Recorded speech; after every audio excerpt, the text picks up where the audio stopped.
नहीं, अभी नहीं। मैंने तो उठाए जाने तक मेहनत मांगी थी। तूने मांगा था, मगर दी अल्लाह ने वही जो उसने चाहा।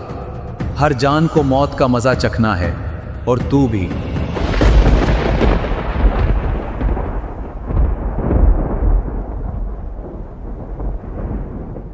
कुछ सवाल सिर्फ जहन नहीं हिलाते, इंसान के अंदर का सुकून भी छीन लेते हैं।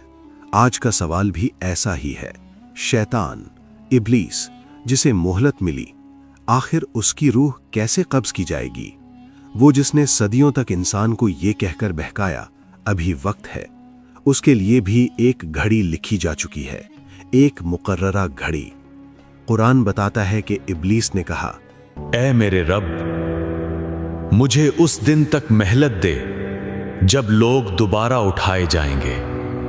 मगर जवाब आया, तुझे मोहलत दी गई मगर वक्ते मालूम तक। यानी इब्लीस अपनी मर्जी से नहीं जी रहा, अल्लाह के हुक्म से जी रहा है। इस्लाम अफसाने नहीं बनाता, उसूल बताता है, और कब्ज़े रूह का उसूल कुरान में साफ है। अल्लाह फरमाता है, अल्लाह ही जानों को मौत के वक्त और नींद के वक्त कब्ज करता है।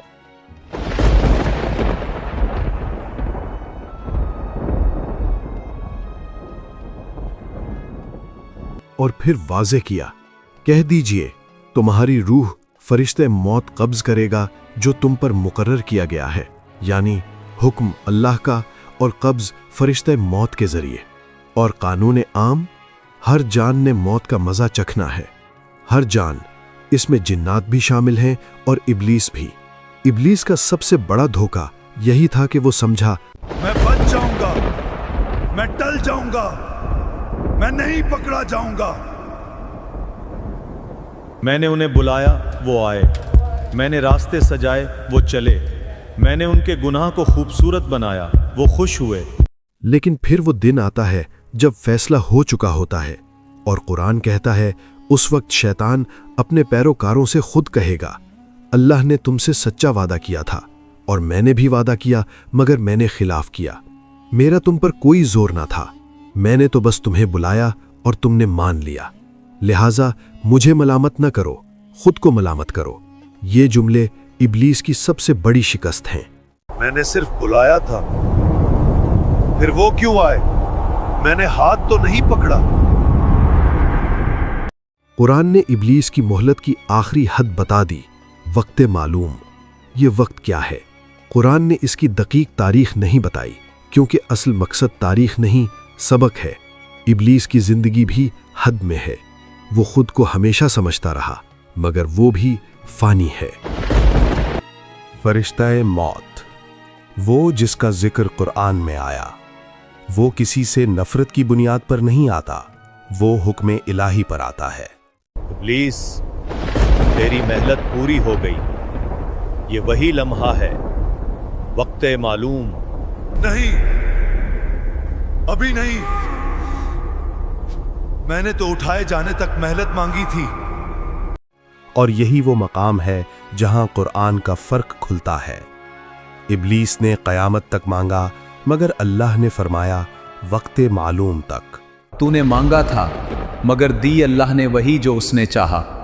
हर जान को मौत का मजा चखना है, और तू भी। ये अंजाम किसी अफसाने की तरह नहीं, एक कानून की तरह है। जो सजदे से भागा, आखिर हुक्म के सामने टूट गया। बहुत लोग समझते हैं कि शैतान इंसान को जबरदस्ती गुनाह कराता है, मगर कुरान ने इसकी हद बता दी, मेरे बंदों पर तेरा कोई जोर नहीं। यानी शैतान का हथियार वसवसा है, जबर नहीं। बस एक कदम, सिर्फ एक नजर, सिर्फ एक बार, फिर देखना आदत बन जाएगी। अब सवाल, जब शैतान इतना करीब है तो बचाओ कैसे? यहां इस्लाम हमें ड्रामा नहीं, ढाल देता है। अल्लाहु अकबर, अल्लाहु अकबर।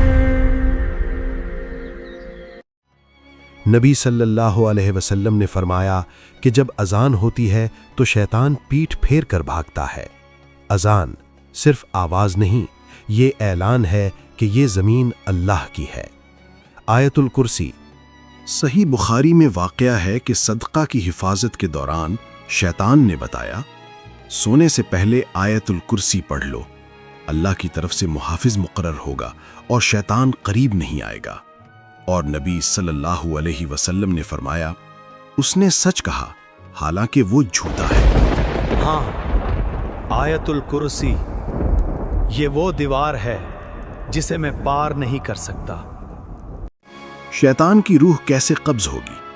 اللہ کے حکم سے فرشتہ موت کے ذریعے وقت معلوم پر۔ مگر اصل سوال یہ ہے، ہم اپنی روح کے لیے تیار ہیں؟